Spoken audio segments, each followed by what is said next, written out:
The Chicago Bears rookie mini camp is underway, and we already hearing that the new coaching staff is out there setting the tone. We gonna talk about that. Ben Johnson alluding to some positions being up for grabs, and me and C-Dubb gonna let y'all know who we most excited for this rookie mini camp to hear about. And y'all know it's mailbag day, so after all that talk, we gotta hear y'all talk, and y'all know we gonna break it down right after this.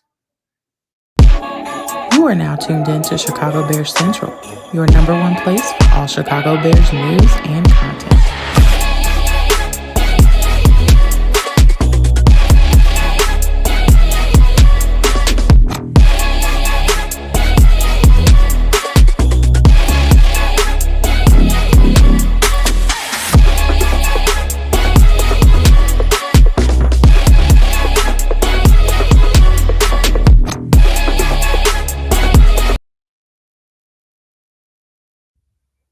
What's going on, ladies and gentlemen? Welcome back into another episode of Chicago Bears Central, your number one spot for everything Chicago Bears. I'm Bobby, holding it down. That's C-Dubb, holding it down. So if y'all tuned in with us, hit that like button and subscribe. C-Dubb, how you feeling?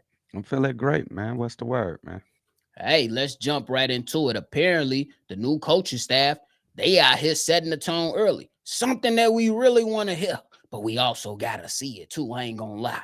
But hey, one of the takeaways from today's practice, according to Nick, yesterday's practice, coming from Nicholas Moreno, shout out to Nicholas Moreno.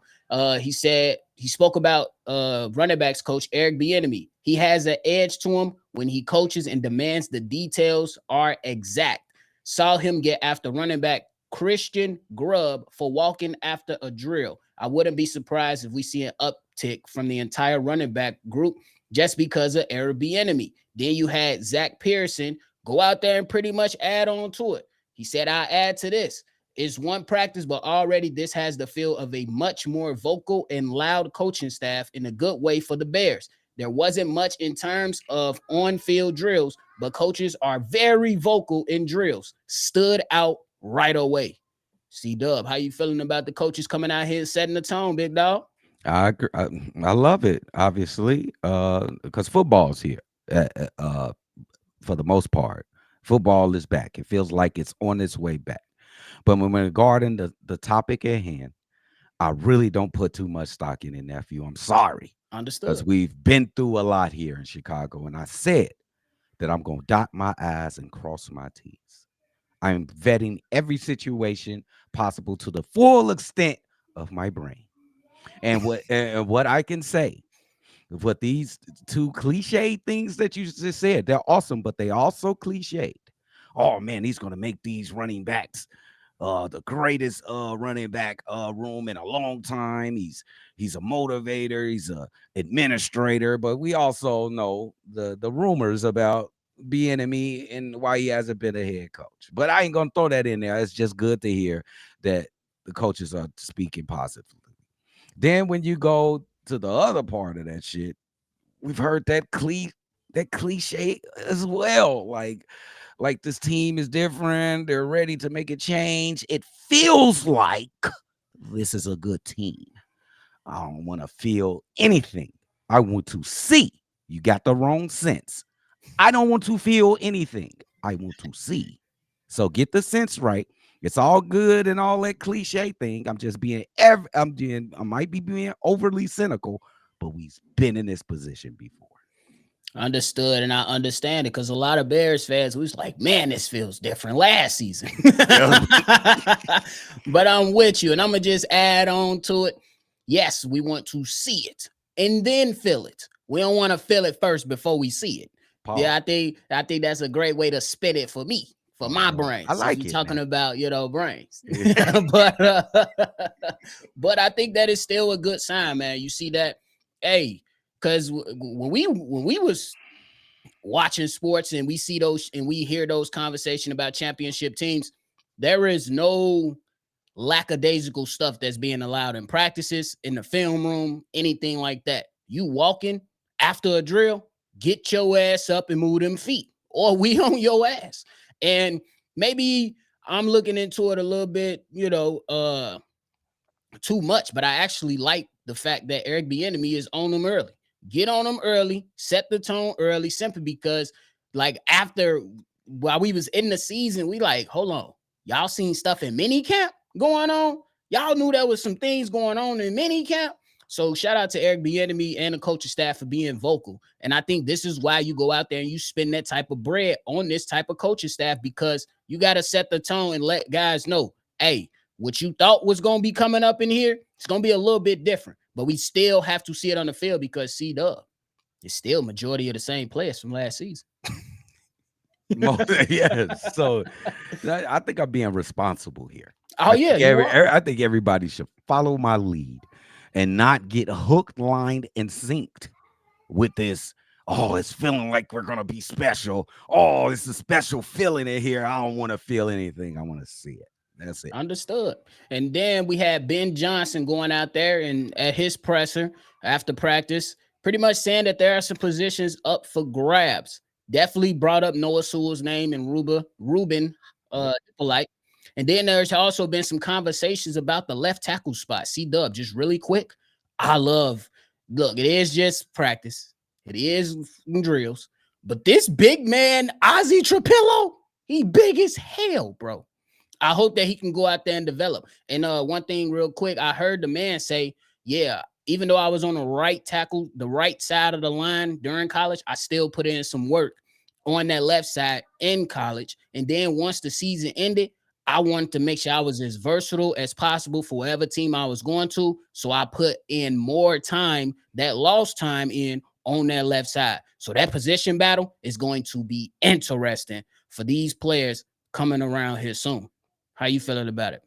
I like that. I love competition. Competition never hurts. This kid, Ozzy, we do YouTube, nephew, and we know all about the algorithm. It seems like the algorithm is in favor of this kid, Ozzy. That's all I've been hearing. He has a chance to compete for this starting job at the left tackle position. You're seeing all type of posts from the Chicago Bears themselves. He's in the algorithm. They trying to push him into the forefront for the people of Chicago, or Bears fans can see him.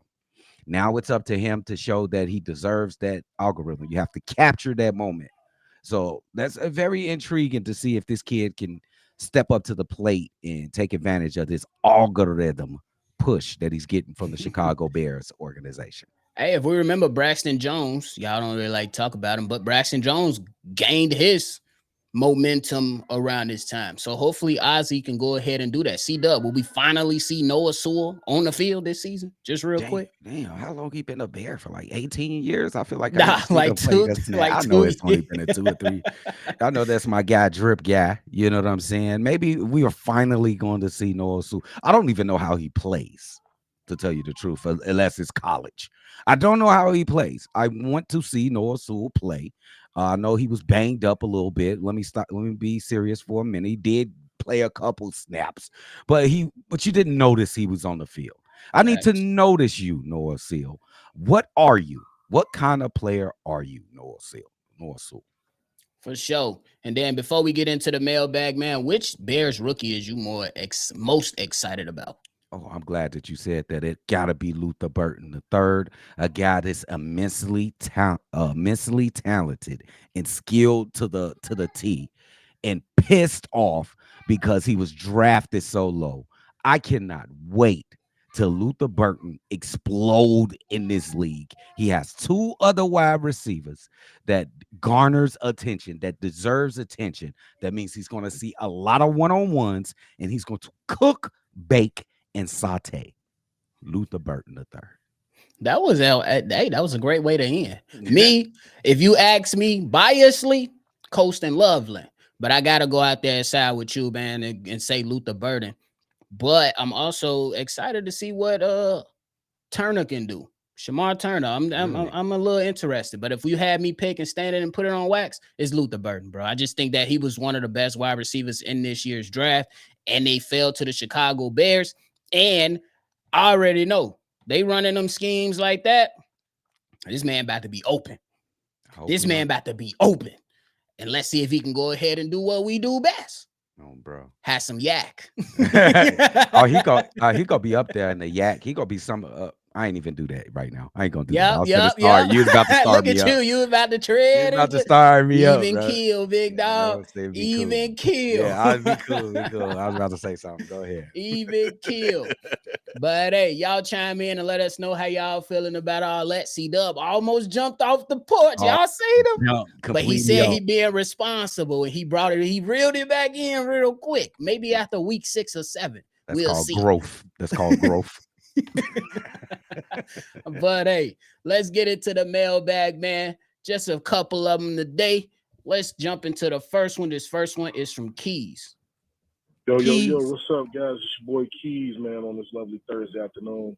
Hope all is well with you guys. So, I was looking at some of the moves that have been happening around the NFL, and it made me think. There's got some people even saying that we still might need one more edge rusher.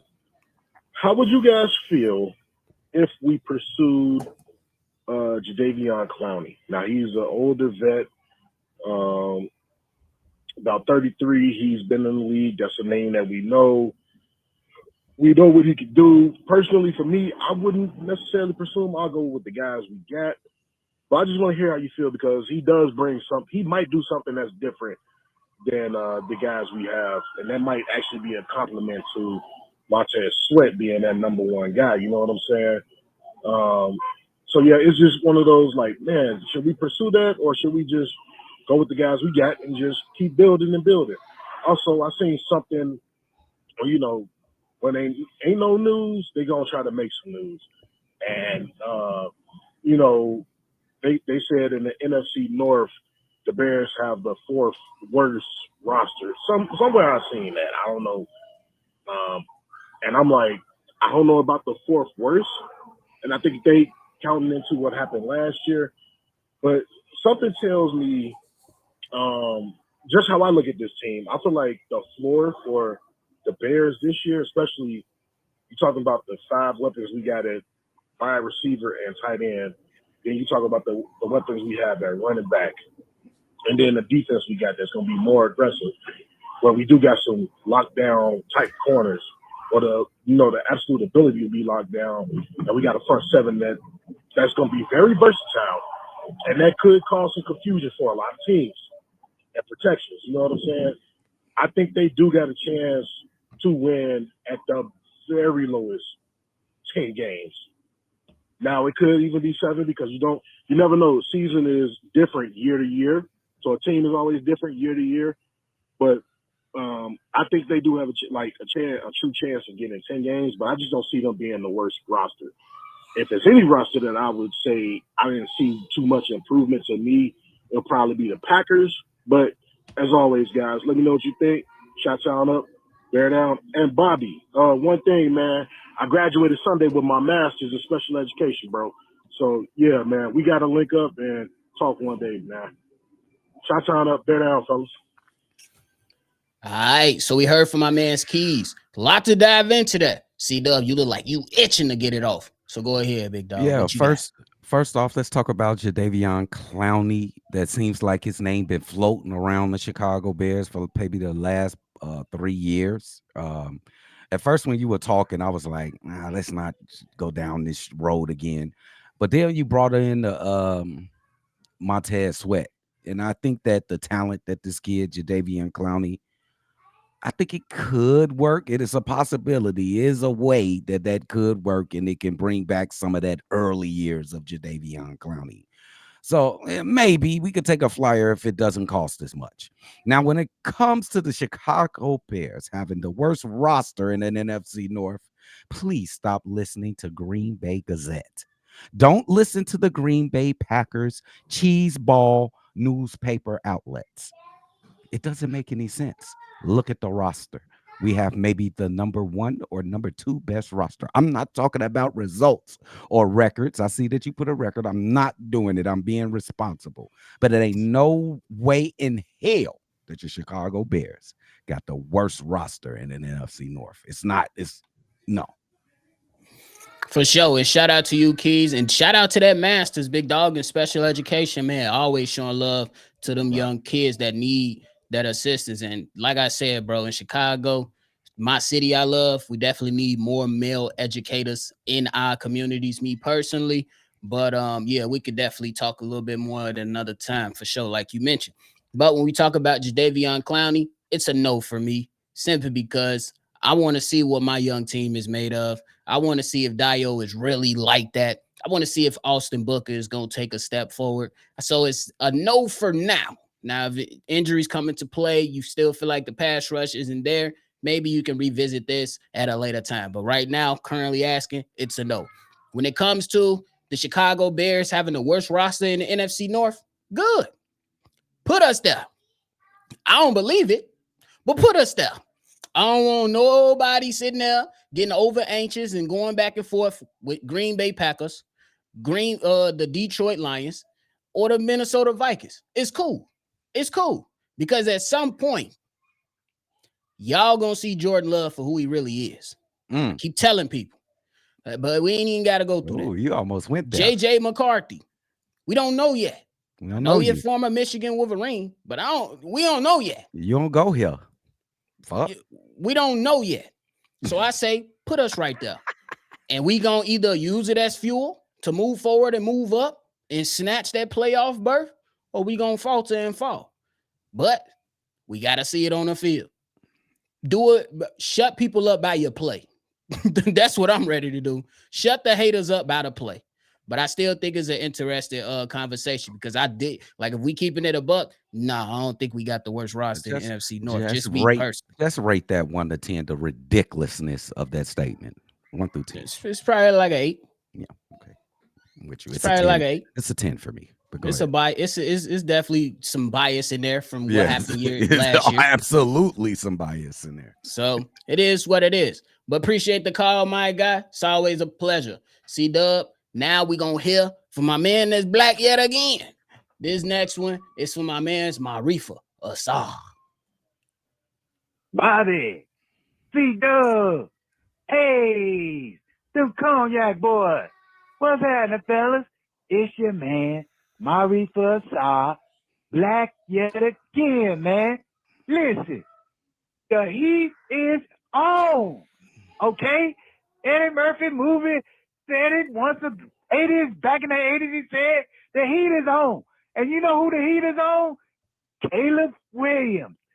Caleb Williams, man, got the spotlight on him. I'm going to tell you why. He got all the pressure. He got so much talent that Ryan Poles had put around him. He gave Caleb Williams a brand new coaching staff that's offensive minded.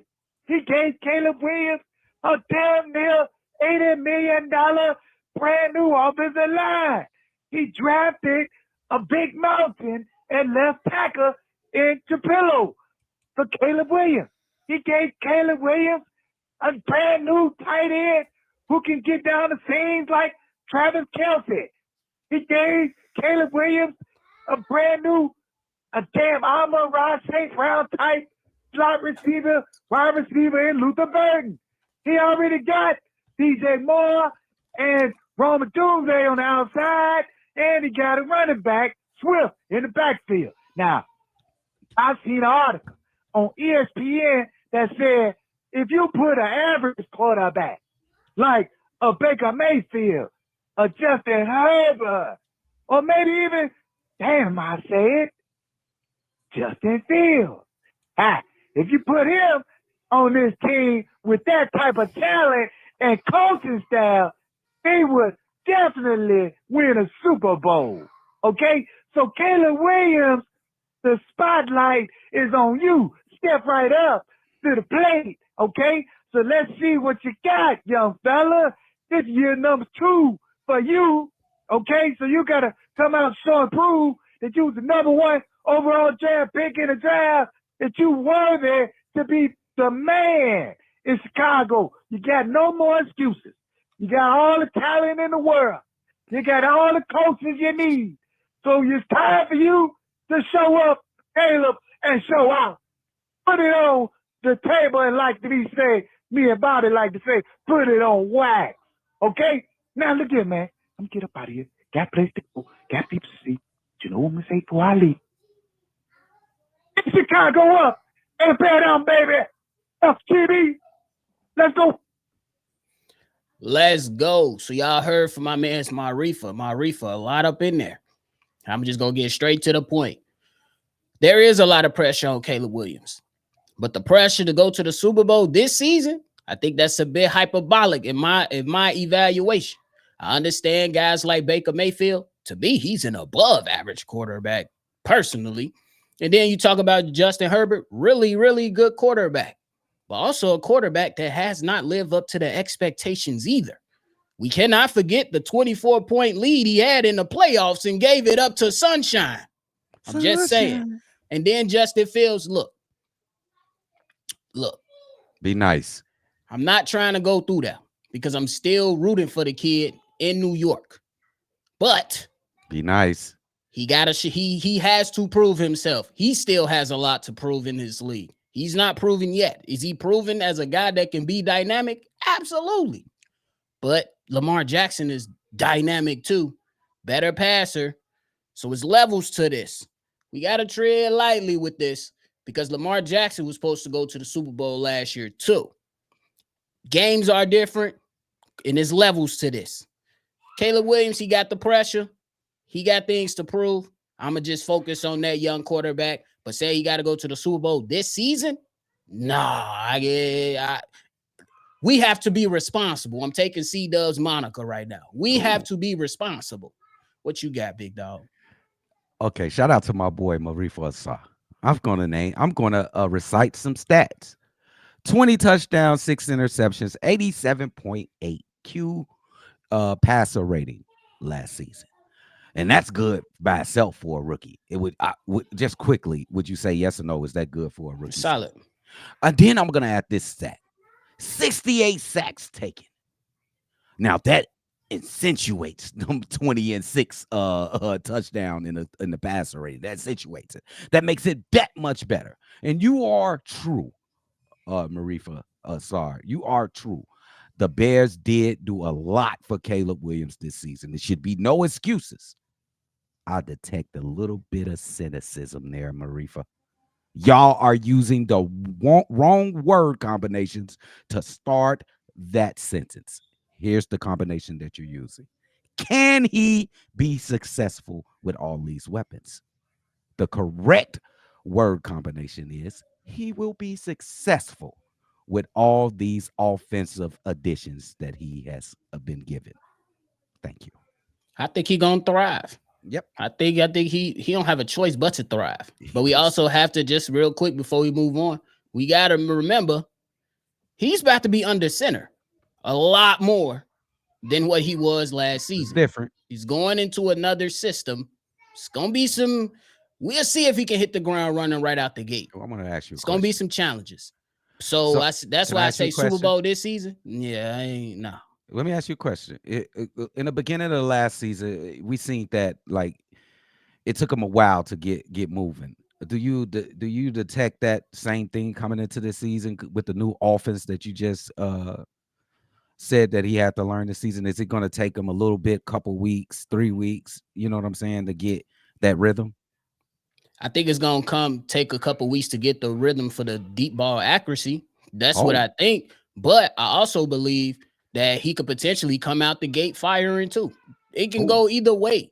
Because I think that with the improved O-line, the expectations is blocking in the pass game is going to be better and the run game is going to be better because we know Ben Johnson is going to run the rock.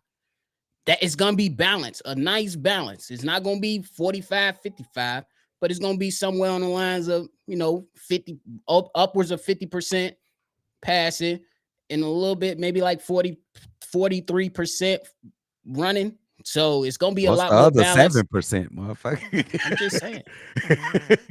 Crazy ass. I said upwards of 50. You know okay. Upwards of 50. I ain't trying to do quick math right now. Leave me alone. But hey, we move on. Shout out to my reefer. You know what I'm saying? Yeah. Coming in with that energy. The last one of the day coming from my guy Darius from Dallas. Here it is. Darius. What's going on, guys? Darius from Dallas, man. I just wanted to call in and once again have to defend my boy Cole Kmet. because everybody just wants to send him out of town for some reason. And I know why. I know why. Y'all listening to them fucking people at 670 and all that bullshit. I already know why you're saying what you're saying because you got the narrative from them. I already know. But I will say, look at it this way.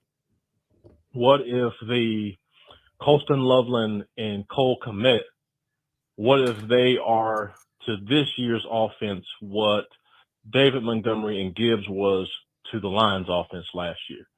And I know we're going to be doing two totally different offenses. I know it's not the same, but what I'm saying is the principle that Ben Johnson built that offense off of, I think is because he was dealing with a quarterback like Jared Goff who is not as mobile as Caleb. So he can't really get out in the open and do some of the things that he kind of wanted to do with Jared Goff. So I think he substituted that by saying, let's just make sure this run game is strong. I think that he might be looking at this offense and building it for Caleb and going, okay, Caleb is athletic. He can move a little bit more in the pocket than Jared Goff. Let me make the foundation of what we target in this offense our tight ends. So what if Ben Johnson is looking at this like Cole Kmet is my Montgomery and Colston Loveland is my Jahmyr Gibbs? And that's going to be the foundation of our offense. See, y'all can't just keep looking at shit from one lens. And when I say y'all, of course, I'm not talking about Chicago Bears Central. I'm talking about our dumbass fan base. We're looking at stuff just from one, just shallow, rarely educated lens. It's like, okay, well, we got one tight end, so the other must be. No, bro. No. I think that the fact that Ben took a tight end this early in the draft lets me know that he might make that the engine that keeps his offense turning. The tight end group might end up being the engine that keeps this offense running instead of like he did with Detroit, where he made the run game the thing that got it going, made the run game the engine. But that might just be because he didn't have an athletic quarterback to work with. He had to play within Jared Goff's limitations. So all the running had to be done by running backs. So he's going to be a little bit more creative, I feel like, with this offense, even more so than he did with Detroit, just because of Caleb. So y'all be open-minded, man. Quit listening to 670. Texas up, bear down. Shout out to Darius. Hey, C-Dubb, you said it a couple mailbags ago. So I'm going to throw this to Darius. And Darius, I think you're going to like it. Because C-Dubb said it. Got to get credit where credit is due. What if Ben Johnson is looking at his tight ends how Gronk and Aaron Hernandez look? You got the big boom, boom, boom, boom, boom guy in Cole Kmet. You got the more versatile tight end in your Loveland. So to your point, I think that's a hell of a comparison that you was able to put up there, because we know that they're going to run 12-man personnel a lot, over 30%. Last year, he ran it 32% of the time. So you're going to see those type of things. And we seen what Tom Brady, I'm not saying Caleb Williams is Tom Brady, pump the brakes, relax. But we seen what Tom Brady was able to do with Aaron Hernandez and Gronk.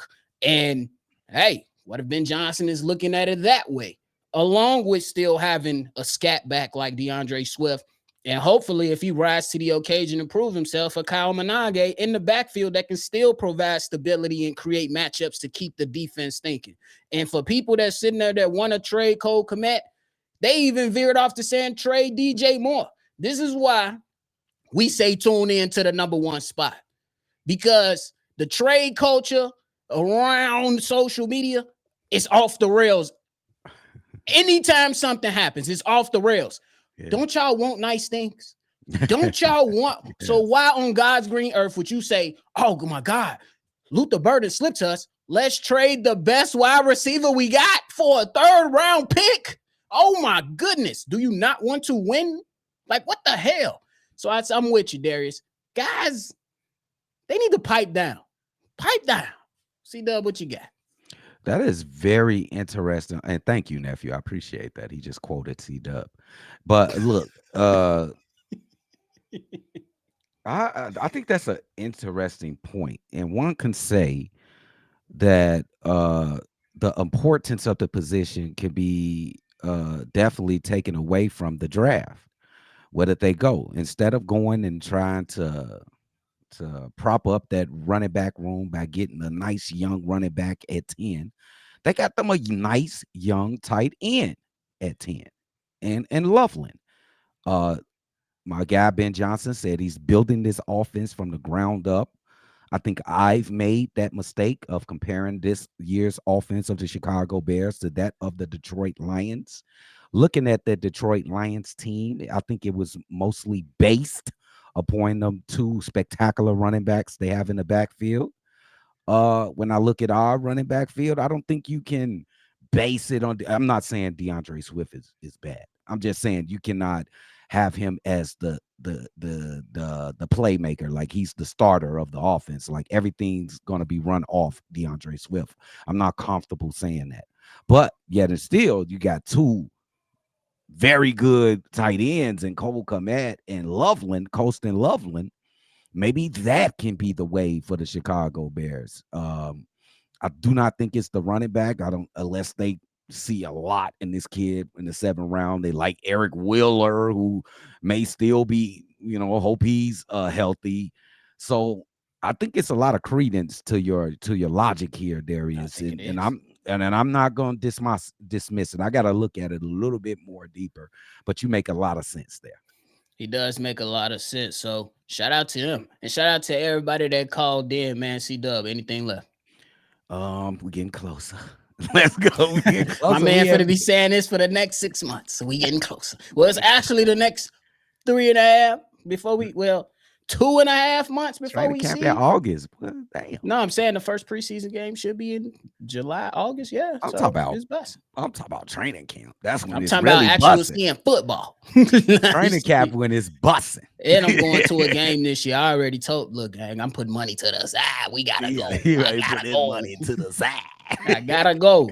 Hey, you gotta do it responsibly. See, the word of the day. Responsible of the year of the season. Responsible. Real. But hey, we appreciate y'all for tuning in to another episode, man. Before y'all get up out of here, leave your feedback, comments, concerns down in the comment box. You can find us everywhere at Shy Bears Central.